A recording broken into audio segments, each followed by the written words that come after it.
सुमित्रा कौन थी? सुमित्रा माता का जन्म चंद्रकला नामक स्थान पर हुआ था। उस देश का राजा सुमंत था। महाराज सुमंत की 66 रानियां थीं। उनमें बड़ी रानी का नाम चंद्रमणि। एक बार रानी चंद्रमणि महाराज सुमंत के पास संपूर्ण श्रृंगार करके गई, जिससे राजा उन पर आसक्त हो गए। कुछ दिन बाद रानी को पता चला कि वह गर्भवती है, जिससे महाराज सुमंत भी अधिक प्रसन्न हुए। महाराज सुमंत ने सभी ब्राह्मणों और साधु संतों को दिल खोलकर दान दिया। उस समय पूरे राज्य में खुशी का माहौल था। महारानी चंद्रमणि ने 10 महीने 5 दिन में एक पुत्री को जन्म दिया, जो चंद्र के समान उज्ज्वल तथा शांत थी। पुत्री के जन्म के पश्चात महाराजा सुमंत अत्यंत प्रसन्न हुए तथा उनके नामकरण के लिए ऋषि मुनियों को बुलाया गया तथा उनका नाम सुमित्रा रखा गया। महारानी सुमित्रा अयोध्या नरेश राजा दशरथ की तीसरी पत्नी थी, जिन्होंने एक पुत्री, एक पत्नी, एक सौतन, एक माता तथा एक विमाता का दायित्व बिना विचलित होते हुए निभाया। महारानी सुमित्रा एक धैर्यवान, सबसे होशियार, निर्भीक तथा कर्मठ महिला थी। ऐसी आदरणीय नारी ममतामयी माता तथा पतिव्रता पत्नी थी। सुमित्रा की माता का नाम चंद्रमणि तथा पिता का नाम महाराज सुमंत था, जो सुमित्र देश के राजा थे।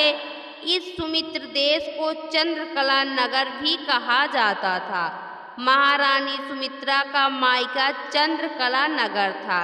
महारानी सुमित्रा सुमित्र देश की राजकुमारी थी, इसलिए उनका नाम सुमित्रा पड़ गया। किंतु सुमित्रा का असली नाम पूर्णावती था। पूर्णावती नाम उनका वास्तविक नाम था तथा उन्हें उनके राज्य में इसी नाम से बुलाते थे। जब भी उनके महल में कोई भी मांगलिक कार्य होते थे तो सुमित्रा को ही चौक पूरने के लिए बुलाया जाता था, क्योंकि वह सबसे अच्छी चौक पूरती थी। इसलिए उनका नाम भी पूर्णावती हो गया था। महारानी सुमित्रा अयोध्यापति महाराजा दशरथ की तीसरी पत्नी थी। महाराजा दशरथ को जब पहली पत्नी कौशल्या और दूसरी पत्नी कैकेयी से पुत्र की प्राप्ति नहीं हुई, तब उन्होंने महारानी सुमित्रा के साथ विवाह किया। किंतु दुर्भाग्यवश महारानी सुमित्रा के गर्भ से भी संतान की उत्पत्ति नहीं हुई। महाराजा दशरथ ने संतान प्राप्ति के लिए यज्ञ करवाया, जिसमें से खीर के 2 दोने निकले। एक खीर का दोना माता कौशल्या को तथा दूसरा खीर का दोना माता कैकेयी को दिया गया।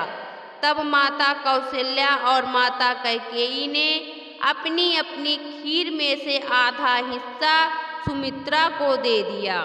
इस प्रकार से सुमित्रा ने लक्ष्मण को जन्म दिया, जो महारानी कौशल्या की खीर का भाग था, और महारानी कैकेयी ने भी अपनी खीर में से आधा हिस्सा सुमित्रा को दिया, जिससे शत्रुघ्न का जन्म हुआ।